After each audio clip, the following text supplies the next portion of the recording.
Hello everyone, this is Pratibha. Welcome to my channel believe to learn. So friends, आज हम start करने वाले हैं एक बहुत ही इंटरेस्टिंग टॉपिक, एक बहुत ही कंफ्यूजिंग टॉपिक जो है इंग्लिश ग्रामर का। और आप कंपटीशन में जाते हैं या आप 10th 12th में भी हैं या कोई भी कॉम्पिटिटिव एग्ज़ाम देते हैं तो आप हमेशा प्रीपोजिशन में कंफ्यूज रहते हैं। तो आज उसी कन्फ्यूजन को दूर करने के लिए मैं ये वीडियो बना रही हूँ और मैं आपको बताना चाहूँगी कि मैं 1 बाय 1 हर एक टॉपिक पर वीडियो बनाने वाली हूँ। तो हमसे जुड़े रहने के लिए हमारे चैनल को सब्सक्राइब करना बिल्कुल भी मत भूलिएगा और बेल आइकन भी प्रेस कर लीजिएगा ताकि आप आने वाले सभी वीडियोज़ के नोटिफिकेशंस को देख पाएँ और वीडियो देख पाएँ। तो फ्रेंड्स, मैं आपको बताना चाहूँगी कि मैं जो ये चैप्टर्स पढ़ाऊँगी एकदम बेसिक से पढ़ाऊँगी, तो आपको बिल्कुल भी, अगर आप इंग्लिश में वीक भी हैं तो आपको ज़्यादा समस्या नहीं होने वाली है। और अगर आपको वीडियो पसंद आता है तो प्लीज़ इसे लाइक, शेयर और सब्सक्राइब ज़रूर करिएगा ताकि हमें भी मोटिवेशन मिले कि हम और आगे काम कर पाएँ। ठीक है, इस वीडियो को बनाने में और इस आपके लिए जो पीपीटी बनाने में बहुत मेहनत लगती है, तो प्लीज़ हमें भी थोड़ा सा सपोर्ट चाहिए, बस और कुछ भी नहीं चाहिए इसके बदले आपसे। तो चलिए, ज़्यादा समय आपका वेस्ट ना करते हुए शुरू करते हैं। सबसे पहले तो हम जान लेते हैं कि प्रीपोजिशन होता क्या है।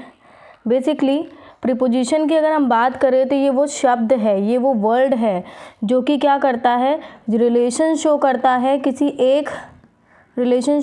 है किसी एक नाउन या प्रोनाउन का दूसरे नाउन या प्रोनाउन से। ठीक है, मतलब क्या है कहने का, मतलब ये कहने का है कि जैसे कोई एक शब्द है जो कि एक नाउन या प्रोनाउन से पहले, अभी देखिए इसका नाम ही है प्रीपोजिशन, मतलब किसी चीज़ से पहले इसकी मतलब पोजीशन होती है और इसका काम क्या होता है, रिलेशनशिप को शो करना।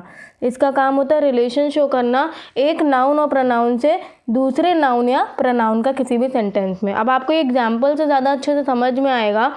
जैसे कि लिखा हुआ है the book is on the table, right. अगर ये ऑन ना लगा होता तो देखिए, आप यहाँ पर देख सकते हैं बुक भी क्या है, एक नाउन है, और टेबल भी एक नाउन है। और अगर ये ऑन ना लगा होता तो आपको ये ना पता चलता कि इस बुक से, इस बुक का इस टेबल से क्या संबंध है। आपको ये कैसे पता चला, ऑन शब्द के थ्रू पता चला, यानी कि ये क्या है, एक प्रीपोजिशन है। नेक्स्ट जो क्वेश्चन है हमारा वो आप देख सकते हैं, लिखा हुआ है कि Sheena was in the kitchen.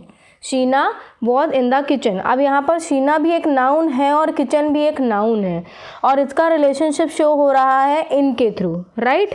तो इस तरीके से प्रीपोजिशन का काम क्या होता है, रिलेशन को शो करना। अब इस पर ज़्यादा डिस्कस नहीं करेंगे क्योंकि इस एग्ज़ाम में आपसे क्वेश्चन सॉल्व करने को आता है। आपको जो ट्रिक्स बताई जाएंगी उससे आप क्वेश्चन आसानी से सॉल्व कर पाएंगे, क्योंकि बच्चों को रूल्स तो बताए जाते हैं बट जो ट्रिक्स होती हैं वो नहीं बताए जाते। इस वजह से वो प्रीपोजिशन में हमेशा कंफ्यूज रहते हैं, राइट। तो आपको ये 2 सेंटेंस समझ में आ गए होंगे, आई होप। अब नेक्स्ट मूव करते हैं। तो कुछ बेसिक प्रीपोजिशन के बारे में सबसे पहले हम जानेंगे कि जब भी किसी डेफिनेट डे की बात हो रही होती है, लाइक जैसे मंडे, ट्यूसडे, वेडनेसडे या क्रिसमस डे, बर्थडे, तो हमेशा उसके लिए हम ऑन का इस्तेमाल करते हैं। ठीक है, डेफिनेट डे की अगर बात हो रही है, मंडे, ट्यूसडे, क्रिसमस डे, कुछ भी, कोई भी ऐसा डेफिनेट डे है, एग्जैक्ट डे है, तो उसके लिए हम हमेशा ऑन लगाते हैं। नेक्स्ट आप देख सकते हैं डेफिनेट टाइम की। अब जैसे डेफिनेट टाइम की अगर हम बात करें, जैसे कि हम बोले 9 o'clock, ठीक है, अगर हम बोल रहे हैं 9 o'clock, तो यहाँ हमेशा क्या लगेगा, एट लगेगा। क्यों? क्योंकि यहाँ पर एक डेफिनेट टाइम की बात हो रही है। या फिर मैं बोलूँ मिडनाइट, ठीक है, मिडनाइट भी क्या है, एक डेफिनेट टाइम है, तो हम लिखेंगे एट मिडनाइट, राइट। तो इस तरीके से डेफिनेट टाइम के लिए भी एट लगता है। नेक्स्ट हम बात करेंगे मंथ की। अगर कोई डेफिनेट मंथ दिया है, मई, जून, जुलाई, अगस्त, तो उसके लिए भी हम इन लगाते हैं। नेक्स्ट अगर कोई डेफिनेट ईयर दिया है, definite year in the sense, आप देख सकते हैं डेफिनेट ईयर से क्या मतलब है मेरा कहने का, कि जैसे बोल दिया कि मैं ये काम 2016 में करूँगा, या मतलब कह सकते हैं कि मैं ये काम 2021 में करूँगा। ठीक है, तो यहाँ पर आपने 2021 एक डेफिनेट ईयर दिया है, तो आप उसके लिए क्या लगाओगे, इन 2021, राइट। नेक्स्ट क्या है, डेफिनेट लोकेशन। डेफिनेट लोकेशन का मतलब है कि कोई एग्जैक्ट लोकेशन आपको दी है, जैसे बोल दिया जाए कि at the corner of the room, तो ये भी एग्जैक्ट लोकेशन है। या फिर कोई प्लेस का नाम बोला जाए, एट चटकारे बाइट्स, कोई भी प्लेस नाम बोला जाए, तो एग्जैक्ट प्लेस के लिए, एग्जैक्ट लोकेशन के लिए भी हम एट लगाते हैं। नेक्स्ट हम बात करेंगे डेफिनेट डे के लिए। जैसे डेफिनेट डे के लिए ऑन लगता है, वैसे ही डेफिनेट डेट के लिए भी ऑन लगता है। आप कभी भी इन 25 नवंबर नहीं लिखेंगे, आप हमेशा क्या लिखेंगे, ऑन 25 नवंबर। ओके, ऑन 25 नवंबर। कोई भी डेट दी है तो उससे पहले हम ऑन लगाते हैं। बट हाँ, सेंटेंस का मीनिंग भी ज़रूर देख लीजिएगा कि इसमें वो काम उस डेट को करने की बात हो रही है या उस डेट से करने की बात हो रही है, तो ये चीज़ समझना ज़रूरी है। खैर ये सब आगे की बातें हैं। तो आप, आई होप तो कि आपको ये जो पहले हमने कुछ सेंटेंस आपको पढ़ाए, मतलब जो ये कुछ रूल्स आपको पढ़ाए, तो ये 100% आपको आ गए होंगे और आपने पहले भी पढ़े होंगे। नेक्स्ट मूव करते हैं। अब इसके कुछ एग्जाम्पल देख लेते हैं। आप जैसे देख सकते हैं यहाँ पर कि I will meet you on 15 August. यहाँ पर डेट दी गई थी और बोला कि मैं तुमसे 15 अगस्त को मिलूंगी, तो ऑन लगा। नेक्स्ट क्या है, I will meet you in 2020, मैं तुम्हें 2020 में मिलूंगी, तो ये क्या हो गया, यहाँ पर इन लग गया। नेक्स्ट है I will meet you in December, यहाँ मंथ गिवन था इसलिए इन लगा। और यहाँ पर एग्जैक्ट टाइम दिया है नेक्स्ट क्वेश्चन में, I will meet you at 9 o'clock, तो यहाँ पर भी क्या लग गया, 8। नेक्स्ट यहाँ पर बोला I will meet you at Connaught place. Connaught place एक डेफिनेट लोकेशन है, इस वजह से यहाँ पर 8 लगा है। And I will meet you on Sunday, Sunday एक पर्टिकुलर डे है और इसके लिए यहाँ पर ऑन लगा है। Is it clear? Now let's move on the next topic. अब यहाँ पर आ गई एक बहुत ही इंटरेस्टिंग ट्रिक। मैं आपको ऐसे ही पढ़ाने वाली हूँ, पहले कुछ रूल्स बता सकती हूँ, उसके बाद कुछ ट्रिक बता दूंगी कि हाँ यहाँ पर ये ट्रिक फॉलो हो सकती है, ठीक है। क्योंकि बेसिक रूल्स तो पता ही होने चाहिए, लेकिन उसके अलावा कुछ ट्रिक्स भी पता होने चाहिए जहाँ पर बच्चे हमेशा कन्फ्यूज़ होते हैं। नेक्स्ट देखिए, यहाँ पर लिखा है कि डेथ वाला जो एग्जाम्पल आता है, आपने अक्सर देखा होगा कि लिखा होता है हर अंकल डाइड ऑफ या she died of, she died dash, और कोई बीमारी दे दी या कोई सडन कॉज दे दिया, ठीक है। लेकिन बहुत से बच्चे उसमें फ्रॉम लगा देते हैं, ठीक है, या फिर दोनों ही केसेस में, चाहे एक्सीडेंट से डेथ हुई हो चाहे डिजीज से हुई हो, दोनों में ऑफ लगा देते हैं। बट ये बिल्कुल गलत है।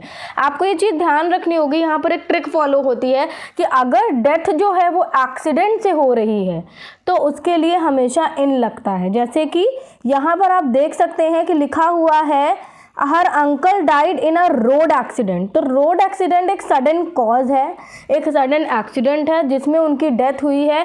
तो वो एक तरह से क्या कहना चाह रहे हैं कि रोड एक्सीडेंट में उनकी डेथ हुई है, और इसी वजह से हम यहाँ पर क्या लगाते हैं, इन, ठीक है। कभी भी फ्रॉम नहीं लगाएंगे यहाँ पर। और ज़्यादातर डिजीज़ के केस में बच्चे हमेशा फ्रॉम लगाते हैं, बट बिल्कुल भी नहीं। अगर किसी डिजीज़ से किसी की डेथ हुई, एक तरह से हम क्या कहना चाह रहे हैं कि भाई वो कैंसर का पेशेंट था इसीलिए उसकी डेथ हो गई, तो इस का के लिए हम हमेशा क्या लगाते हैं, याद करने के सेंस में आपको बता रही, ऑफ लगाते हैं, ठीक है। तो हर uncle died of cancer. Is it clear? Now let's move on the next.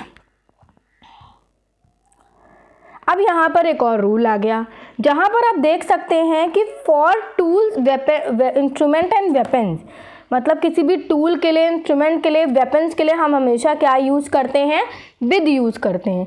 क्यों विद यूज़ करते हैं भाई? कोई भी, अगर आप किसी इंस्ट्रूमेंट से काम कर रहे हैं, नाइफ से काम कर रहे हैं, किसी पेन से काम, जब भी आपका कहने का सेंस ये है कि हम इस चीज़ के थ्रू काम कर रहे हैं, तो हमेशा उस इंस्ट्रूमेंट, उस वेपन से पहले विद लगता है, ओके।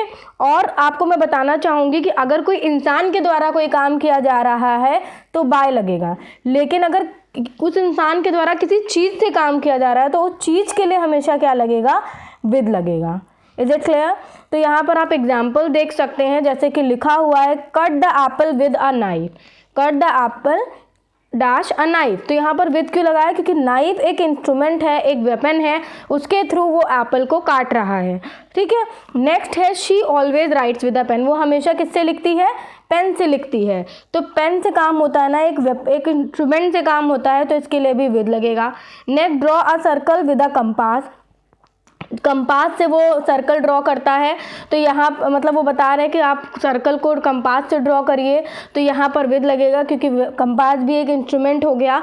नेक्स्ट है this is the knife with which she was murdered, ये वही नाइफ है जिससे वो क्या है, जिससे उसका मर्डर किया गया। तो अब यहाँ पर सेंटेंस थोड़ा सा बदल गया, लेकिन यहाँ पर आप एक चीज़ देख सकते हैं, यहाँ ऐसे हमेशा नाइफ पेन के पहले आ रहा था, लेकिन कभी कभी क्या होता है, प्रीपोजिशन बाद में भी आता है, क्योंकि सेंटेंस के अकॉर्डिंग होता है। जैसे यहाँ पर इन्होंने बोला दिस इज द नाइफ जिसके साथ उसकी जिससे उसका मर्डर किया गया, राइट। तो इसीलिए यहाँ पर बात तो इंस्ट्रूमेंट से ही काम करने की हो रही है, इसीलिए यहाँ पर विद लगा। आई होप सो कि आपको ये सारी चीज़ें क्लियर हो रही होंगी और आसान भी हो रही होंगी। अब जब आप छोटी छोटी चीज़ें समझ लेंगे तो आपको बड़ी चीज़ें समझने में ज़्यादा प्रॉब्लम नहीं होगी।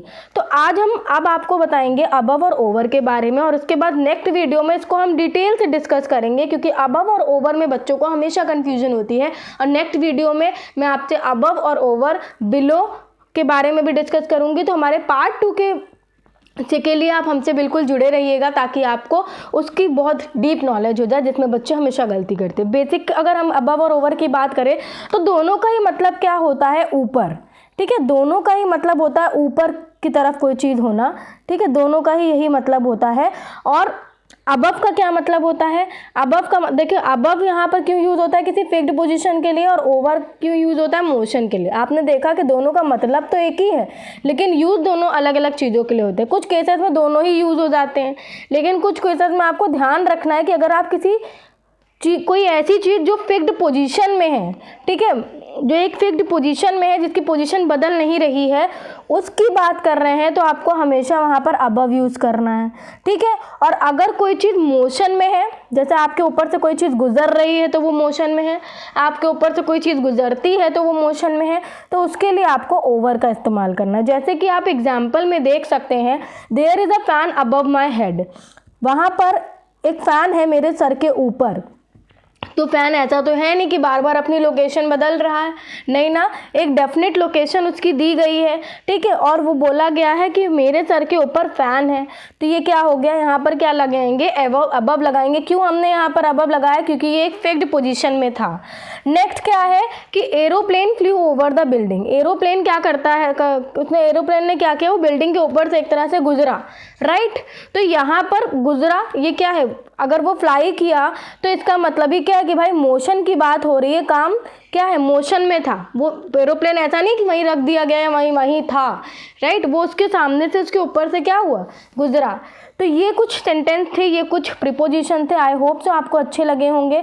अगर आपको वीडियो पसंद आया हो तो आप प्लीज़ इसे लाइक, शेयर और सब्सक्राइब करना बिल्कुल भी ना भूलें। अब आपसे नेक्स्ट वीडियो में मैं अबव और ओवर और बिलो और अंडर को बहुत डिटेल में डिस्कस करने वाली हूँ, तो ये दूसरा वीडियो ज़रूर देखिएगा। नमस्कार।